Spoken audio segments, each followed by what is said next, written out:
Au sommaire de cette édition d'information, le paludisme prend fin avec nous, réinventer, réimaginer, raviver est le thème choisi pour la célébration de la 18e journée mondiale de lutte contre cette maladie. Le ministère de la Santé se montre résilient dans cette lutte. Le député Matata Pogno bénéficie encore d'un soutien de poids dans l'affaire Bukang Alonso. Ce vendredi, un groupe de 50 députés s'est prononcé pour dénoncer l'attitude du procureur général près la Cour constitutionnelle qui méprise les immunités de l'ancien Premier ministre devenu député national. Le détail dans ces journaux.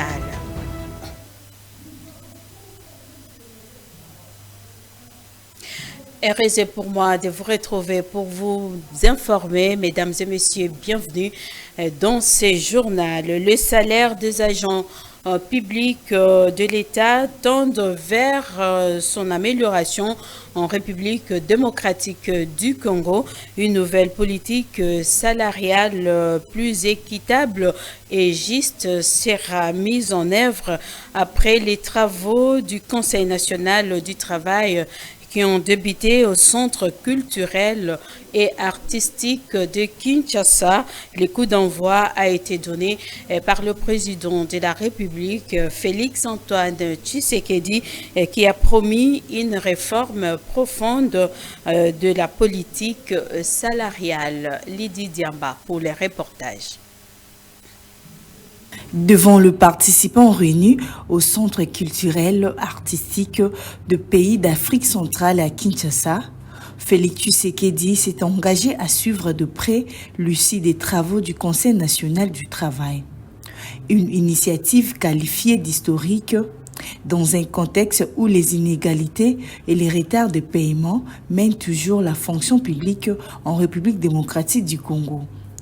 Dans son allocution, le président de la République a notamment recommandé que cette nouvelle politique salariale qui sera mise en place garantisse une rémunération juste, fondée sur les efforts fournis, les qualifications détenues et les responsabilités assumées, sans favoritisme entre institutions. Le chef de l'État a également appelé à la production d'une grille salariale unique, lisible et accessible à tout prenant en compte le grade, l'ancienneté et appliquée de manière uniforme. Face à ce constat préoccupant, j'ai instruit le gouvernement à travers le vice-premier ministre, ministre de la fonction publique, en collaboration étroite avec le ministre d'État, ministre du Budget, le ministre des Finances, mon cabinet et sous la coordination de Madame la Première ministre, de concevoir une politique salariale équitable, moderne et durable. Cette nouvelle politique devra impérativement garantir une rémunération juste, fondée sur les efforts fournis, les qualifications détenues et les responsabilités assumées, sans favoritisme entre institutions. Un constat sans détour a également été dressé par le vice-premier ministre en charge de la fonction publique, Jean-Pierre Liao, qui souligne l'urgence d'un changement profond après plus de 40 ans déséquilibre et injustice. À cette occasion, de donner une résonance profonde à ces diagnostics en éclairant davantage ces criantes réalités qui nécessitent une action publique forte, urgente et audacieuse. Les participants à ces travaux ont la lourde responsabilité de formuler les recommandations qui permettront au gouvernement d'améliorer les salaires des agents et fonctionnaires de l'État en République démocratique du Congo. Dans le but de préserver et bien gérer les catastrophes naturelles dans la ville-province de Kinshasa en particulier et dans le pays en général, le gouvernement central a pris certaines mesures importantes C'est ce qu'a annoncé le ministre d'État en charge de l'aménagement du territoire, Guy Luando, au cours d'un briefing presse avec son collègue de la communication, Guy Luando, et sur des propos recueillis par Marcel Kilombo. Au niveau toujours technique, le gouvernement avait identifié un certain nombre de voiries et de routes, en tout cas qui sont d'une importance capitale pour permettre, dans le cadre du pilier numéro 3 du gouvernement, à savoir l'aménagement du territoire et assurer la connectivité maximale, que les routes, le programme de réhabilitation, je crois que vous avez vu, ce soit à Kinshasa ici, la ville est en train de faire, et notre collègue du ministère des Travaux publics a exposé sur un certain nombre de programmes de modernisation et d'accessibilité de nos routes. Et je vais revenir, comme vous avez vu, vous avez dit à la fin, pour ce qui est vraiment de l'aménagement. Ça, c'est de façon générale, cher Patrick, les différentes mesures qui ont été prises sur le plan technique. Enfin, sur le plan légal, notre collègue, la ministre d'État, ministre des Affaires foncières, a sollicité et obtenu du gouvernement l'exécution de son arrêté, l'arrêté qu'elle avait pris dernièrement, pour ce qui concerne le morcellement. On se retrouve actuellement où des maisons 5 sur 5. Demi. Et donc, le gouvernement a demandé à ce que cela soit respecté, en tout cas l'arrêté du 20 février 2025. C'est ma collègue, la ministre des Affaires foncières.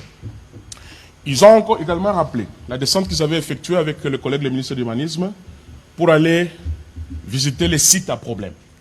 Et le gouvernement a demandé à ce qu'elle avait sollicité à la 23e réunion du Conseil des ministres, qu'on puisse procéder immédiatement à la destruction de tous les ouvrages qui se trouvent dans les sites qui ont été qualifiés conformément au plan comme des sites à risque. Comme annoncé dans les titres, le procès Bukanga Lonzo, dans lequel le député national Augustin Matata Pogno est accusé à la Cour constitutionnelle. Un groupe de députés de la 4e législature réunis au sein de la plateforme C50 dénonce ce qu'il qualifie des coups d'État constitutionnels et institutionnels. Ces groupes s'opposent catégoriquement à la levée des immunités de leurs collègues et exigent des excuses du procureur général près la Cour constitutionnelle. Encore une fois, propos recueillis par Marcel Kilombo.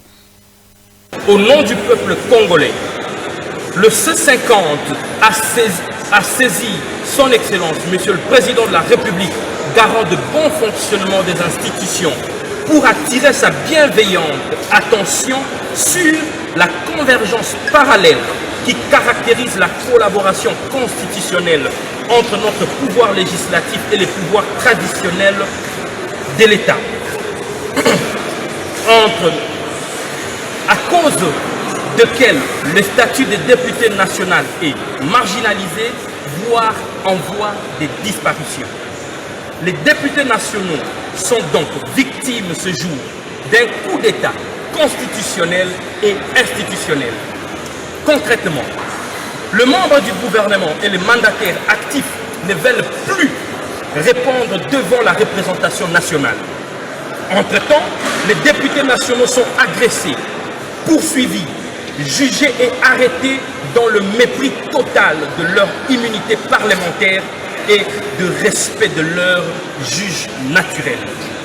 Le procureur général près la Cour constitutionnelle est allé jusqu'à cracher sur l'ensemble du peuple congolais représenté au sein de notre chambre parlementaire en la traitant publiquement des soi-disant immunités parlementaires.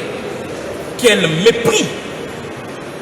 Pour le dossier opposant le procureur général à l'honorable Matata Pogno, le C50 réaffirme la position souveraine de la plénière à l'Assemblée nationale, tendant à la régularisation de la procédure prévue par la Constitution et notre règlement intérieur, validée par cette même Cour constitutionnelle dans la mesure où, non seulement honorable susvisé et détenteur des immunités parlementaires depuis la validation de son mandat comme député national, mais aussi et surtout les immunités levées du sénateur alors concernées plutôt les biens aérianisés que le dossier Boukangalonzo.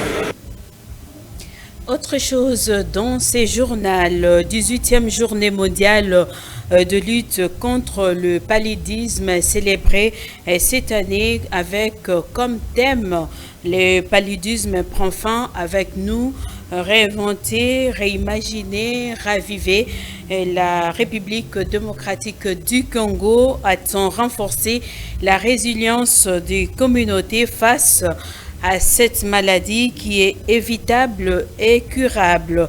C'est le directeur des cabinets du ministre de la Santé qui a représenté le ministre de la Santé, le docteur Samuel Roger Kamba, à l'occasion de cette journée à Fimosungai pour le reportage. La République démocratique du Congo s'engage fermement dans l'élimination du paludisme à l'horizon 2030. C'est à l'occasion de la 18e journée mondiale de lutte contre le paludisme qui est célébrée chaque 25 avril de l'année. Le représentant du ministre de la Santé, le docteur Romain Moboyaï, a dans son discours devant un parterre d'acteurs nationaux et internationaux, de partenaires techniques et financiers, salué la vision et l'implication du chef de l'État, Félix Antoine Tshisekedi, pour son leadership dans les domaines de la santé et de la lutte contre le paludisme à travers la couverture sanitaire universelle. Je voudrais de prime abord rendre hommage, les hommages les plus mérités à son Excellence Félix Antoine Tshisekedi Tshilombo, chef de l'État, président de la République, pour sa vision et son engagement en faveur de la couverture santé universelle et en particulier dans la lutte contre le paludisme, en mettant chaque opportunité à profit pour mobiliser plus de ressources en faveur du combat que mène notre pays contre cette maladie et vers son élimination à l'horizon 2030. Cette journée a permis d'inviter le partenaire afin de renforcer la résilience des communautés face à cette maladie évitable et curable qui touche sévèrement les enfants de moins de 5 ans et les femmes enceintes. Le gouvernement de la RDC, à travers son ministère de la Santé publique, fournit des efforts notamment. Un projet de construction d'une usine de production de moustiquaires imprégnées d'insecticides au pays. Une mise en place des stratégies multisectorielles efficaces pouvant renforcer la gestion de l'environnement. Le ministre, par le biais de son représentant, a réitéré la gratitude de la République démocratique du Congo envers tous les partenaires et l'engagement des professionnels de santé dans cette lutte quotidienne.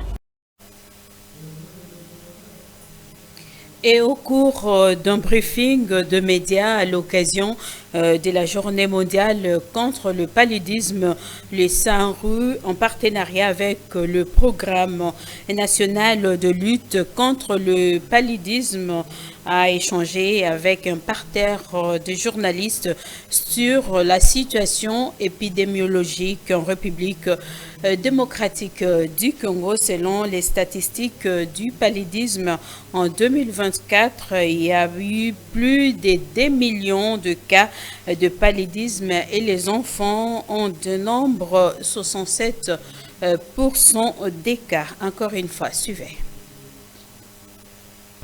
À l'occasion de cette journée mondiale du paludisme, célébrée chaque 25 avril de l'année, les SANRU, en partenariat avec le programme national de lutte contre le paludisme, ont échangé avec les différents médias partenaires sur les résultats de la lutte contre le paludisme en République démocratique du Congo, de la politique nationale et les innovations apportées dans la lutte contre le paludisme. On note que la République démocratique du Congo a enregistré en 2024 plus de 2 millions de cas sur les 519 zones de santé que compte la RDC, dont 67% des cas sont les enfants de moins de 5 ans. Avec cette prévalence des cas dus au paludisme, l'objectif poursuivi est de diminuer les taux de morbidité et mortalité avec une couverture de riposte de 80% de la population sur l'ensemble de la République démocratique du Congo. Restons toujours dans cette page sanitaire. L'hôpital général provincial de référence Johnson Sendwe de Lubumbashi a lancé ses 4 journées portes ouvertes depuis le jeudi 24 avril 2025. Cette initiative inaugurée par le vice-gouverneur Martin Karembe Choula vise à présenter au public la récente rénovation de l'établissement ainsi que son organisation, son fonctionnement et sa vision d'avenir. Bénédicte Maquet pour le reportage.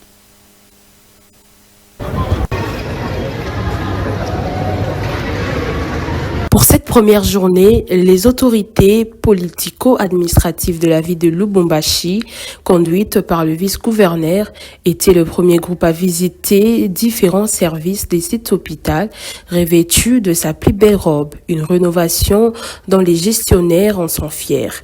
De bureaux aux chambres d'hospitalisation, en passant par les salles d'examen, les visiteurs ont pris connaissance du centre hospitalier Johnson Sendwe et de son mode de fonctionnement.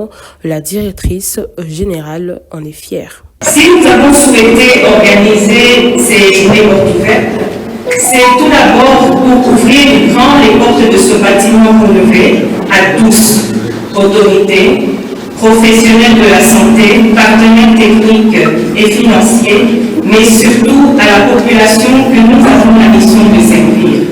Avec cette réhabilitation, la confiance entre le médecin et les malades a retrouvé sa place, a dit le docteur Foreman Mabala, médecin directeur de cet hôpital. La réouverture de ces bâtiments insinue des aspects progressistes dans le management du système hospitalier dans notre pays. Tout d'abord, il annonce l'amélioration de la politique de prise en charge des malades. Cela est perceptible au travers du renouvellement inconditionnel de la confiance entre malades et médecins, tombée presque caduque dans un passé récent. Cette visite guidée a en outre été l'occasion pour les vice-gouverneurs du Haut-Katanga de lancer un appel aux partenaires du secteur privé à soutenir cette œuvre.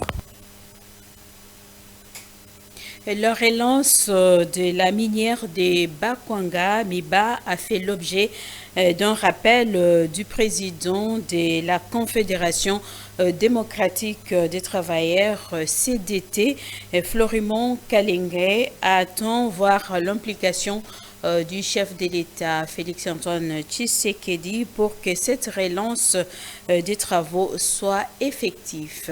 Encore une fois, suivez. L'affaire sur la relance de la minière de Bakwanga Miba, annoncée par le gouvernement congolais, la Confédération démocratique des travailleurs CDT s'inquiète de cette lourdeur que prend cette promesse du président de la République qui reste lettre morte aux yeux des travailleurs de cette société minière. Florimond Kalenge de la CDT a fait savoir ce qui reste important que les travaux de relance commencent. Il est vrai que nous avions appris, comme vous, la première fois, c'était au Conseil des ministres, qui en avait annoncé qu'on mettra à la disposition de la MIBA 70 millions de dollars américains pour commencer le début de la relance. Puisque la relance totale de la MIBA ne vaut pas 70 millions. c'est plus de 450 à 500 millions de dollars. Alors il fallait commencer quelque part. Nous avions applaudi quand nous avions suivi le conseil des ministres nous parler de ces 70 millions de dollars. C'était une joie énorme et terrible dans le monde du travail à la minière de Bakwanga. Et nous serions surpris à un certain moment. On ne parle plus de 70 millions que le gouvernement avait promis. On est arrivé à 50 millions. Bon, c'est normal. Là, nous l'avions appris au mois de décembre, officiellement, de la bouche du président de la République. Quand il a fait son dernier voyage en Bujumaï, dans un meeting, il a annoncé officiellement qu'il est venu avec 50 millions de dollars pour le début de la relance de la MIBA. Il avait ça, les 50 millions. Là, nous avions dit, ok. Nous, en tant que syndicalistes, nous avions raisonné un enfant qui est à la recherche de la relance. On dit, ah, le gouvernement a promis 70. Le président vient avec 50. Quand nous faisons la sommation, ça nous fait une enveloppe de combien? De 120. De 130 millions de dollars. Nous avions dit bravo. Mais quelques temps après, non, on apprendra maintenant. Je suis même surpris que le ministre de Mines a dit aussi faire un mot là-dedans. En tout cas, personnellement, au syndicat, à chaque fois que nous parlons de mines, de la relance de la MIBA, nous n'avons jamais entendu l'intervention du ministre de Mines. Que ce soit l'actuel, que ce soit les deux autres qui sont passés avant lui. Personne, s'il vous plaît. Nous, en tant que syndicat, nous nous sommes posé la question dans une de nos rencontres pour savoir si le mine s'occupait aussi de la MIBA. Parce qu'à chaque fois qu'il y a des problèmes à la MIBA, nous nous adressons au portefeuille. Quand nous nous adressons au ministère des Mines, c'est le silence des morts. 24 heures après les incidents survenus lors de la première journée de play-off de la Ligue de foot entre l'AS Vita Club et le FC Les Aigles du Congo, la Ligue nationale de football décide de la punition selon le rapport officiel. Ce sont les supporters de l'AS Vita Club qui ont protesté vigoureusement contre la validation du but, créant une atmosphère de chaos dans l'enceinte du Stade des Martyrs. Face à cette situation, la Linafoot a pris une série de mesures disciplinaires fortes à l'encontre du club fautif. Décision de la Linafoot. Sur le plan arbitral, la centrale Rachel Zaindoula a été suspendue pour une durée de 12 mois, tandis que son assistant 2, Kamwena Zongala, écope d'une suspension de 24 mois. Du côté des clubs, l'AS Vita Club est lourdement sanctionné.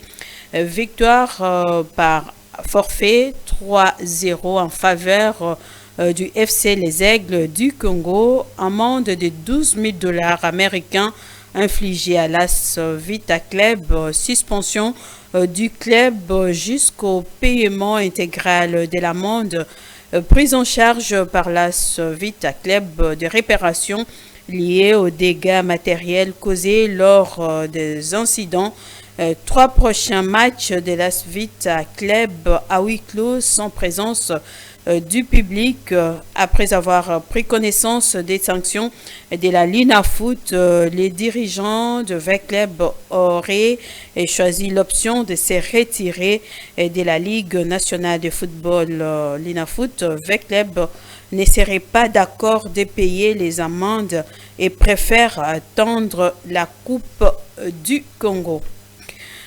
Championnat d'Afrique de lutte, les léopards lutte de la République démocratique du Congo continuent de peaufiner des armes au stade Tata Raphaël de la Quetule avant de rejoindre la ville de Casablanca au Maroc.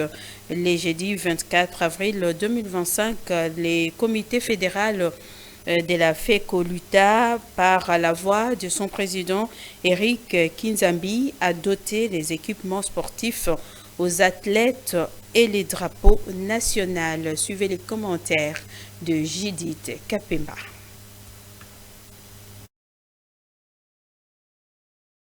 À quelques heures de leur départ pour Casablanca au Maroc, où ils prendront part au championnat d'Afrique des Nations d'élite de moins de 17 ans, de moins de 20 ans et les seniors messieurs et dames du 29 avril au 5 mai 2025. Les fauves congolais continuent de s'entraîner avec beaucoup de détermination et de motivation au stade Père Raphaël dans la commune de Kalamou. Le comité général de la FECOLUTA, dirigé par le président Eric Kinzambi Ngoul, a visité les athlètes pour les mettre dans l'ambiance de la compétition. Le numéro 1 de la FECOLUTA a doté les joueurs d'un lot d'équipements sportifs et l'étendard du pays au capitaine de l'équipe nationale de la RDC. Il a rappelé aux athlètes l'importance de cette gîte continentale pour notre pays et surtout de faire l'honneur aux premiers citoyens et sportifs de la République démocratique du Congo, président Félix Antoine Tshisekedi Tshilombo.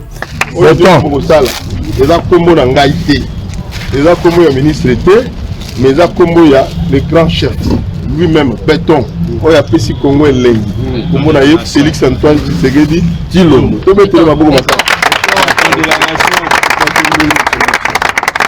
Le capitaine de l'équipe nationale de la RDC, Mukendi, affectueusement appelé Ewabora, a remercié le comité de la FECOLUTA pour les gestes posés et promet de faire une belle prestation dans cette grande messe de la lutte au royaume chérifien. Et surtout de ma part, tout ce que je vois, c'est la médaille d'or que je vais offrir à mon pays. Le président ne nous a pas donné seulement des équipements. La fois passée, il nous avait donné aussi le papier avec l'hymne national. Il nous avait dit de le lire et puis quand on lit, on passe au drapeau et puis à nos frères qui souffrent à l'Est. Le gouvernement, à travers le ministère des Sports et Loisirs, a tenu à garantir aux léopards lutte de primes conséquentes. Notons par ailleurs que les athlètes qui vont se distinguer tout au long de cette compétition africaine de lutte vont se qualifier au championnat du monde, spécialité en cette même année en Serbie.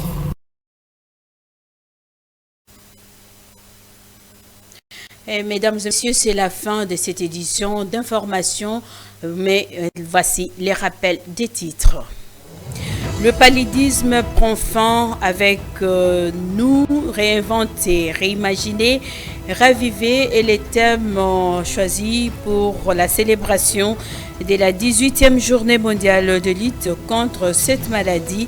Le ministère de la Santé s'est montré résilient dans cette lutte. Matata Pognon bénéficie encore d'un soutien de poids dans l'affaire Boukangalonzo. Ce vendredi, un groupe de 50 députés s'est prononcé pour dénoncer l'attitude du procureur général auprès de la Cour constitutionnelle qui méprise les immunités de l'ancien Premier ministre devenu député national.